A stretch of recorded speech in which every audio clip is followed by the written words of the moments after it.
Hello everyone, Matthew Sims here from SimmonsEssentials, bringing you another original design. This is the red dragon knot. Let's go ahead and get started. My left side is at the belt line. I'm going to put a dimple in here. I'm going to come over, cross like that, up and over. Then we're going to do a wreath for the majority of this. I'm going to come around there. We're doing the wreath, and we're going to fold this in half and come around like that. Then we're going to come up and over.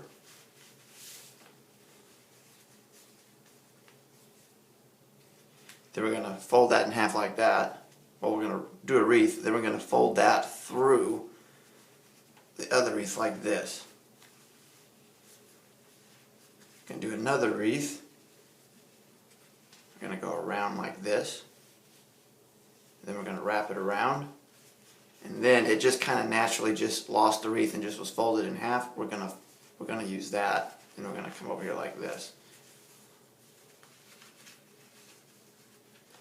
I'm going to put my collar down, put my buttons, close my buttons up. Again, remember, SimmonsEssentials on Instagram, and check out Stylish Leadership as well. So there we have it. So you'll just kind of open up like that. There you have the red dragon. So again, on your side, my friends, you're fearful and made. See you in the next video.